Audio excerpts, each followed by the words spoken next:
5/5/58 साली झाला. आता झाल्यानंतर मग मला शाळेत टाकलं. आता शाळेत मी पहिलीला गेले, मला काहीच कळत नव्हतं. दुसरीला लमान सर म्हणून आले, त्यांनी बॉर्डर शिकवलं, कशावर बॉर्डर शिकवला मला. पण मला खूप म्हणजे कळ सुटलं. मग 2री 3री 4थी, परंतु पहिला असं होतं 4थी पर्यंत आम्ही झगा घालत होतो, झग्याला खिसा होता, डोकं सुद्धा विचारित नव्हतं का किंवा कुंकू सुद्धा लावलं. मग 4थीला पालवे मॅडम आल्या, त्यांनी कुंकू लावायचं आणि डोकं विचारायचं शिकवलं. परंतु मी कशी खूप हुशार होते, म्हणजे प्रश्न उत्तर मला सारे कळत. बरोबर. त्या काळामध्ये तुमची एखादी कविता किंवा एखादा धडा तुमच्या आठवणीत आहे का? माझ्या त्या काळामध्ये श्रावण बाळाची कविता, म्हणजे ती पान लागला माझ्या गुरी, दशरथ राजा रडला ठाई अडकळला दाई दे, ते एक खूप कविता म्हणजे हृदयाला खूप म्हणजे वाटत, रडूच येत अक्षरशः. ती कविता मला आठवते. त्यावेळेसचं शिक्षण कसं होतं? त्यावेळेचं शिक्षण असं होतं सर, त्यावेळेस शिक्षकाचा पण धाक होता, घरचा सुद्धा धाक होता. 4थीला आई म्हणजे रानात जात होते कापसायचं, 10लाच बाहेर जात होत्या. पूर्वी कामले होतं, कष्ट करायची. तर संध्याकाळचं मी स्वयंपाक पण करीत होते. आताची मुलं जी आहेत ना, टीव्ही मोबाईल मध्येच बिजी. आता आई वडिलांना सुद्धा बोलायला ताकद नाही, तर शिक्षकाला. बरोबर. तुमच्या कुटुंबामध्ये त्यावेळेस कोण कोण होतं? त्यावेळेस ना आमच्या कुटुंबामध्ये आजी होते, माझे वडील होते, माझे 2 बहिणी 2 भाऊ आणि आई. तुमचे आजोबा काय करायचे? आमची आजोबा पोलीस पाटील होती, 7वी झालेली, विठोबा पाटील म्हणून वडिलाचे वडील. आणि आईचे वडील ते सुद्धा 7वी झाले, त्यांचे मोडीत आणि ते निमकी पावकी म्हणते त्यांचा कसा अभ्यास होता, ते पण पोलीस पाटीलच होते. अखेगाव आपण त्यांनी असं कुटुंब वागिला अखेगाव का स्वतःचा म्हणजे कुटुंबच असा कुटुंबासारखंच अखेगाव वागिलं, माईशिवाय ते बोलत नव्हते. आणि तुमचे वडील? माझे वडील शिक्षक होते आणि त्यावेळेस शाळा म्हणजे कोरडवाला होती आणि ते 7वी झाले, पण नगरला परीक्षा होत्या त्यावेळेस. तर 5 रुपये बक्षीस त्यांना कलेक्टरच्या हस्ते मिळालं होतं. ते म्हणजे नगर जिल्ह्यात पहिले आले आणि 5 रुपयावर त्यांनी काम पण केले शिक्षकाचं. आणि ते म्हणजे सध्याचं कॅम्प्युटर, त्यांचं रेकॉर्ड इतकं क्लिअर होतं, तलाट्याचा सर्वे नंबर, गट नंबर, सगळ्या गावाचं कोणी कोणाला वोटीत कधी घेतलं किंवा कोणाचं लग्न किती साली झाला, जन्म किती साली झाला, मृत्यू किती साली झाला, सारं त्यांच्या पाठच पाठ. बरोबर. सध्याच्या गोष्टी ते कॅम्प्युटरच. आणि मग तुम्ही कितीपर्यंत शिक्षण घेतलं? मी नंतर जिल्हा परिषदच्या शाळेचं 7वी पर्यंत अखेगावला. मग 8वीला टाकले हायस्कूल मध्ये 71 साली आले. 72ला 9वी पास झाली आणि मग आई देवाघरी गेले, मी शाळेतून निघाले.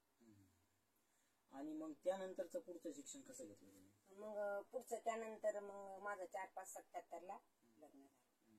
78ला मला मुलगा झाला आणि 78ला मुलगा झाल्यानंतर तसंच म्हणजे कसं काही बायको मला नको नको त्याने असं मला म्हणजे ही त्यागच केला. परंतु आपल्याला काय आहे, आपण एकच वचनी एकच पत्नी वागायचं. बरोबर. ज्या ठिकाणी विजेनी समजा पाडून आग लावती त्या ठिकाणीच मी माझा संसार फाटला. माझा कणा मी काही मोडून दिला नाही. संसार पाडला तरी मी माझा कणा मोडून दिला नाही. मी संघर्षमय जीवन जगले ना. येणं आले तर संकटाला काय घ्यायचं, खसून जायचं नाही, त्याच्या समोर जायचं. इंदिरा गांधीला काय म्हणले होते पंडित जवाहरलाल नेहरू, कमला म्हणजे नेहरू देवाघरी गेले, ते म्हणजे इंदू तू आलेल्या संकटाला खसून जाऊ नकोस, त्याच्या समोर जा, झुंज दे आणि मात केल्याशिवाय राहू नकोस. तुला बालपणी जॉन ऑफिस सारखं बनवायचं होतं ना. बरोबर. आणि तुम्ही आता जवळजवळ 8वी नंतरचं जे शिक्षण ते 10वीचं शिक्षण आणि 8वीच्या शिक्षणामध्ये खूप तुमचा फरक होता, गॅप होता. बरोबर. आणि तर मग अंगणवाडी शिक्षिका असं तुम्हाला का व्हावं असं वाटलं? मी सांगते ना, मी 72ला मराठी शाळा नाही आपले ते हायस्कूलची शाळा सोडली नाही, लग्न झालं, संसार गुरुफळे. परंतु ह्या जागा निघाल्या पैठण तालुक्यात अंगणवाडीच्या.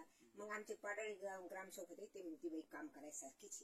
मग 9वी झाले लगेच आमचं माझं म्हणजे त्यावेळेस त्यांना गरज होती, आडणी सुद्धा शिक्षिका घेतलेल्या त्यांनी, 4थी झालेल्या पण घेतल्या. आणि माझी इंटरव्ह्यू काय झाली, जरवेल मॅडम होत्या, त्या म्हणे का गरोदर बैल दुप्पटा आरका द्यायचा.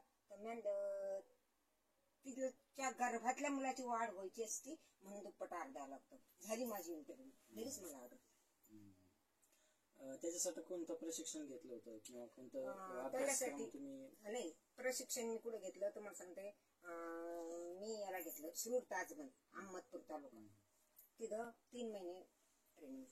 काय घेतलं होतं तिथं म्हणजे मुलांना कसं शिकवायचं, मुलांना कशी ओळ लावायची, म्हणजे अंगणवाडी ताई कशी असावी, म्हणजे महिला बचत गटाची कशा मिटिंग घ्यायच्या, किंवा पालकाला कसं वळवायचं, समाजाचा सहभाग कसा घ्यायचा, मुलांना कसं शिकवायचं, गृह भेटीतून काय सांगायचं, म्हणजे असं 3 महिने शिक्षण तेच होतं आमचं. परत परीक्षा पण झाली ना. आणि मग सगळ्यात पहिले तुमची जॉईनिंग कोणत्या गावी झाली अंगणवाडी सेविका? घारीमध्ये. त्यावेळेसचं काय त्या ठिकाणचं चित्र होतं? त्या ठिकाणचं चित्र असं होतं सर, म्हणजे तिथं पाणी सुद्धा प्यायला नव्हतं. इतकं म्हणजे परिस्थिती बिकट, हिरबळ बाया पाणीच वाहत होते, एका हापशात सुद्धा पाणी येत नव्हतं. आणि म्हणजे पाण्याची खूप म्हणजे टंचाई होती घरीला, खूप टंचाई पाणी. त्यावेळेस विहिरी नव्हत्या, बारवा नव्हत्या, काही नव्हत्या. परंतु आता धरणं पाईपलाईन झालं, घराघणीच नाव झालं. पूर्वीची परिस्थिती खूप म्हणजे लईच म्हणजे शाळा मागं पुरी जायच्या, पोरं जायचे, बस कस तरी अंगणवाडी थांबवायचे, त्यांना समजून सांगायचं आंघोळ करा. त्या पण मग आई वडिलांना सकाळी सकाळी म्हणजे तुम्ही स्वयंपाक नका करू, पाणी तापा, आम्हाला आंघोळ करायची.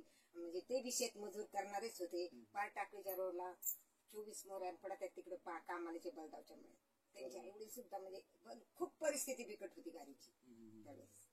त्यावेळेस तिथं अंगणवाडी पहिल्यापासून होती का तुम्ही गेल्यानंतर? नाही, अंगणवाडी म्हणजे आमच्या पैठणमध्ये 1919 अंगण म्हणजे 19 सालीच अंगणवाड्या निघाल्या. अगोदर काहीच नव्हतं, फक्त एक शाळा आणि एक शिक्षक होते, पठाण सर म्हणून ते. त्यांना 7 मुली 8वा मुलगा. मी त्यांची मांडलेली, पण माझ्यात खूप जीव होता त्यांचा. बरोबर. त्यावेळेस अंगणवाडीत तुम्ही ज्यावेळेस जॉईन झाला त्यावेळेस त्या अंगणवाडीमध्ये किती विद्यार्थी संख्या होती? जवळजवळ तुम्ही म्हणता सर 0 ते 6 वर्षाचे 110 लाभार्थी होते. 0 ते 6 वर्षाची. हा, म्हणजे 8-8, 9-9 लेकर होते तिथं घरामध्ये. भरपूर लेकर होते. पण आता म्हणजे शाळेत मुलं राहिले ना, कोणी जातं पब्लिक स्कूलला, कोणी कुंकडं. आणि आता कसं आहे, मुलं म्हणजे आटोक्यात लोकसंख्या आणण्याचे 1 मुलगा मुलगी झाली तरी ऑपरेशन करते. पण त्यावेळेस तेवढे मुलं शाळेत यायचे का? मुलं शाळेत मग ते 0 ते म्हणजे 6 महिने ते 3 वर्षाच्या मुलाला आणि घरी द्यायचो, आणि 3 ते 6 वर्षाच्या मुलंच फक्त शाळेत आहेत. 40 ते 50 बाकीच्याला घरीच देणार. मग अंगणवाडीत तुम्ही त्यावेळेस काय काय उपक्रम घ्यायचे?